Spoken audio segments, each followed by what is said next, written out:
My male friend hated me for being too feminine, but he transitioned years later. If you see some grammatical errors, I apologize. English is not my first language. Let's clarify some aspects first. I, 21, identify as gender fluid since late 2020, but everything goes back 7 years ago when I met my ex group of friends. I will exclusively talk about this person. Things don't get mixed up. By the way, don't get it mixed up that this comes from Anonymous Iced Coffee on the r/OKstorytime subreddit. So Liam, fake name obviously, and I met when we were 13 right after we started high school. I was your typical pick-me girl, and I was really cringy about it, believe me. So anime and games were in our list of common interests. We became friends pretty easily and sat together for the rest of the year. I was a very lonely person before high school, so having friends with my same interests was like heaven. And let's point out that I was the only girl in a group of men at this time. I enjoyed the company of Liam truthfully, and the rest of the group was fun too. But within the first year, Liam told me openly that he really liked me. I already had a boyfriend that wasn't in this group, but he still told me again and again he didn't care about it and he still liked me. Our friendship became weird, but I was really weak back then, and the thought of being left out or alone terrified me to the bone. So when we were hanging out, only the two of us in his house, even if I was feeling uncomfortable and he knew I wasn't into him, he stole a kiss and would keep me close. I am disgusted by this memory, and it was the first sign that I needed to leave this group because many things happened, and not only with him. I know with my adult mentality can blame many things on me, like the incapability of putting limits up or being a needy human, always wanting attention without considering that my attitude and likes were the perfect target for men like me. That is nowhere near an excuse for him to take advantage of you like that.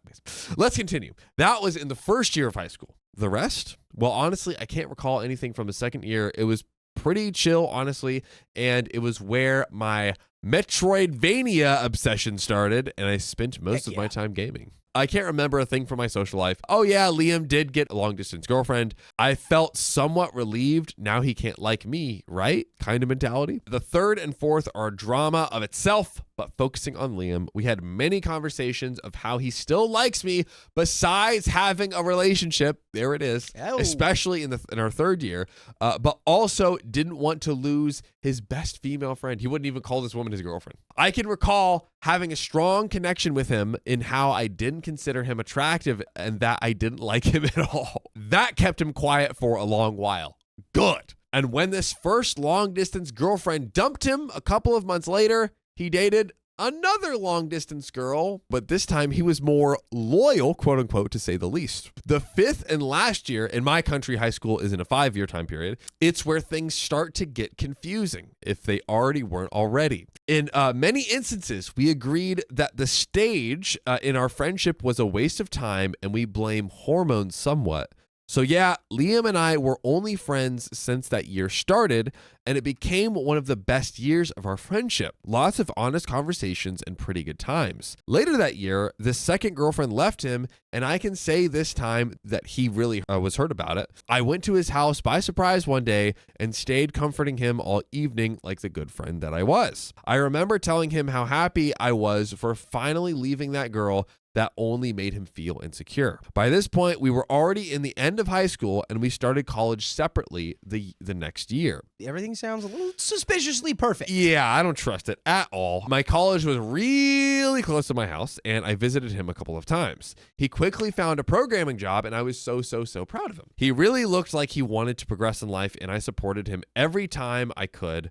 One day during our normal monthly hangout, he told me that he had some good news. He had found a partner. She, let's call her Becky, was a coworker that became really close during a shift. When he started talking about her, so excited and hopeful, I was honestly so happy for him. He finally found a person that he could keep close. Knowing his history with long distance relationships, ha ha ha. I was really proud for him and I saw him truly happy for the first time in a long time. Now the next event needs some context. All of my high school social life, I was around men. I was kind of incapable of having female friends because I had many prejudices about them, and by weird geek and otaku nature, there were many instances that often girls made fun of me. So when Liam told me that she had almost the same interests like us, I became excited to meet her, a potential friend. I immediately thought. We chose a day, and the three of us hang up in her apartment. All evening, I felt cozy and comfortable around her, so I inexplicably became happy. For Liam to find such a good partner, and for me that I was feeling confident around a girl. I spent a part of that evening talking about Liam and how good of a friend he was. Like trying to make a good image of him from a person that knows him for a very long time. Much to my surprise, when I came back home, I got this exact text message from him saying, "Hey, a question. Are you annoyed by the fact that I have a girlfriend? In various occasions, you sounded like you were trying to make us fight." Of course, I apologized by making them uncomfortable. If I said something that was improper, that wasn't my intention. I was in the end trying to be nice and just help my friend. He later told me he felt like I was being possessive, and honestly, I didn't recognize myself in those words. Again, I didn't have many friends outside of this group, and Liam was one of my best friends back then, so I didn't have that many friends, much less the type that support you no matter what. Here's where the problem begins. Also, just to really quickly state, Liam has never apologized to OP. Just remember that. No remorse. I cannot put in words the spiral of self-doubt this event caused me. I was truly trying to be a good friend, but somehow my words and actions were misunderstood. I've never talked with Liam about it deeply, so there's many unresolved problems still left. Yeah, he hasn't apologized to you, like we just said. Yeah, hello. But it doesn't end there. In early 2020, the good old C-19 wasn't a serious thing yet. Liam's parents invited my family and I to their wedding anniversary. We, of course, attended. That night, Becky and Liam were sitting together, and I was a chair away from him. Why? Because before the event, I psyched myself up. Becky is going to be there. Act properly so you don't make them uncomfortable again or put a bad image on myself. I repeated that to myself all night long. Maybe OP said something that kind of came out that way, but he could at least acknowledge that she's like, clearly she was trying to be supportive. Yeah, it seems like Liam's got no tact. No tact, No Liam. tact, no taste. Nope, you suck. Eventually, my urge to talk and be with my friends won me over, and I moved the chair next to him because, yeah, I think OP's got, still kind of maybe nervous around people. All night long, he was distant and cold. Very, very unusual of him. So when I approached him to fix his hair, a very usual act of mine at the time, but now I acknowledge that might be seen as a girlfriend act. He grabbed my hand firmly and strongly said, "Stop." I immediately knew I screwed up. I was on the verge of crying. Since then, I only wanted to leave. We texted, even if we were next to each other, and the conversation ended with him telling me, was I going to try to change my feminine attitude or my touchy behavior? Again, this was a very common thing for me to do back then, and later on in therapy, I would figure out that my love language was and still is physical touch. I also repeated to him over and over again, I respect our friendship. I'm proud of you that you finally found someone you love romantically. What else you need to understand that I don't have any interest in you as any more than a friend. But yeah, it wasn't a good enough explanation, I guess. I arrived home and I fell to the ground.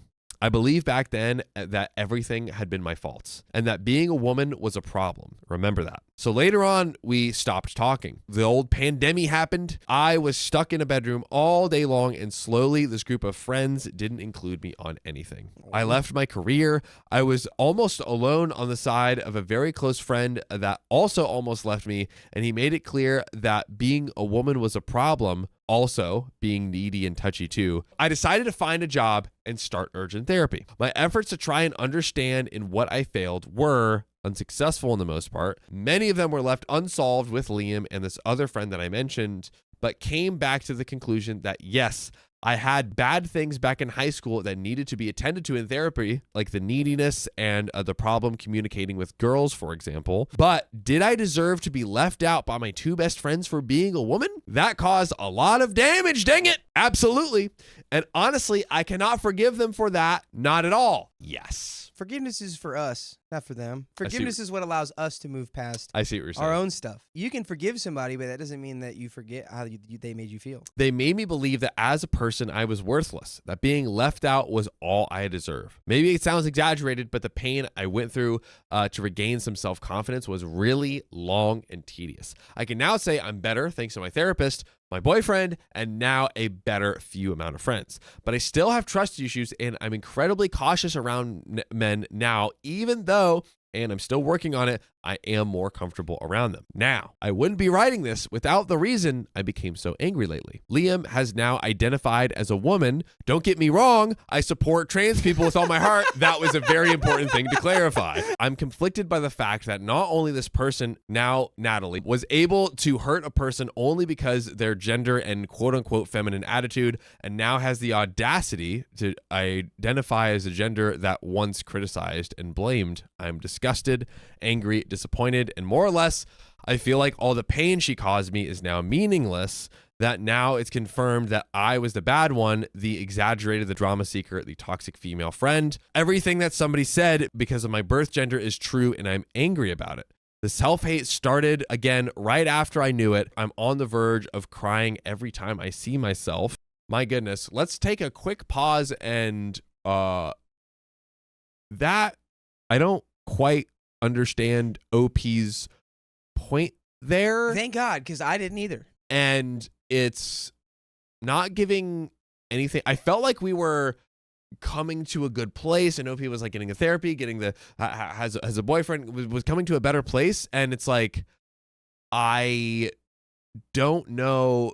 Yeah, Ghost Blue Nightmare says, so Natalie was projecting then.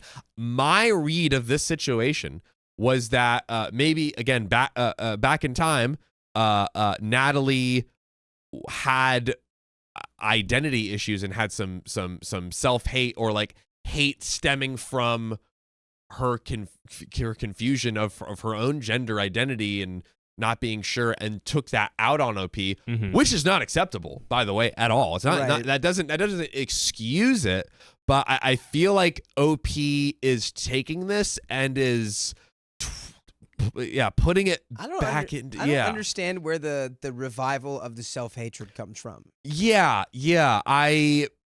like, just because I think it's because I think it's because as a woman. I think it's because Liam, or in this case now Natalie, like caused so much emotional damage and trauma to OP, like blaming them, and then the fact that they're doing it, and like it was like, do you understand what you did? Now, like I think OP understands like what you said, John, but they just can't come to terms, and like all the just the trauma attached to it, brought it all up. Like, you did all of that, and look at what you did. You literally are the biggest hypocrite I know. Right. And that's just gonna make me like so upset with myself, because like everything you said I took to heart, and now you say, like, you said it, but are you doing anything about it? Yeah, it's causing it's causing OP to like reframe everything, right? But it's like, I feel ultimately in a extremely unhealthy way, and I thought that OP was coming to a better place, but I don't know. Like, I think it's just shock as well. Like right the shock there, right at the finish line, and then and fumbled. then we lost it. Fumbled the bag. I think right now the best, like, OP just needs to, like, genuinely, because it's eating OP inside, is just, you got to have the conversation with Natalie and be like, hey, I need to get this off my chest. You did all this stuff in the past. What the heck's going on here? Like, I think I need an apology, especially with everything going on. Yeah. And I think, you know what? It seems like this therapist has been helpful. Lean back into the therapist. Harriet Spaghetti says, I think they were traumatized by Natalie, and the only connection, true, the only connection to this current moment is that Natalie came out and is getting affirmed by people, and the affirmation is triggering OP. That's a fantastic That's point. literally what I was like trying to get to. Yeah. Harriet Spaghetti, that is a fantastic point. I'm so glad you wrote that, and that we read that. It's a great point. Yeah, it's like, now OP's hurt and pain, which, again, back to what we were saying before, Natalie never apologized, right? Never apologized. And I think that's all that's stemming from this. He's literally eating at OP. Like, just an apology is all I need. Yeah. And probably now everyone's like, I'm kind of reading into it, but from Harriet's comments, like, oh, everyone's giving so much, support and praise now, and it's like, well, where's literally my support when you did what you did to me? When everyone did this to me, and like, no one was there. bully me and bully my, like, I get it. I learned from it from therapy, but where the heck was my support, and why am I painted as the bad guy, but Natalie is seeming like a saint? Yes. Comment of Just the like, day. You got Yeah. any more? You got any more of that affirmation, please? I'm Oh. trying to get some of that. I'm trying to get some affirmation Well, that I didn't get. I can affirm that we're live every weekday at 3 p.m. PST. You just Oh. need to tap the profile. Tap That's it, and if you're on mobile, you might have to tap it twice. I've learned. Maybe. Good point. You might have to tap it. Might twice. have to double tap. Because you tap it, and then it takes you to our profile. If you're on our profile, if you just tap it, keep tapping it. Double tap it. So, you all have the right to hate me for this, but I believe this person does not deserve to be a woman in any case. I hate that she believes that having this new identity is somewhat self-discovery after how hateful he was towards me, how he managed to put everyone against me in that matter. I have all my reasons to believe that she, when she was still Liam, also managed to tell everyone to ignore me during this confinement and left me alone in one of the most sad times of my life. I hate her with all I have. Now that's all. I am too weak to keep remembering and putting my energy into this. Honestly, this deserves to be treated in therapy for a couple of sessions. I would agree. So if I see that this post has some impact, I'll be updating my thoughts in future analysis. Best of luck to anyone reading. I'll appreciate any opinion and try my best to be understanding and open about them all. I agree with OP that this is for therapy. I Yeah. think OP, Little therapy. Sounds Deep like you therapy got a work. little trans hate in there, dog. Yeah. That's not cool. yeah, it's not cool. But I think that might just be wrapped up in the fact that you just don't like this person. What happened to OP happened to OP, and she never got any apologies or affirmation or anything of that nature. But again, I think this is best to good thing she already has a therapist that's helped her in the past. Dive deep with the therapist on all this, and that is the end of the story.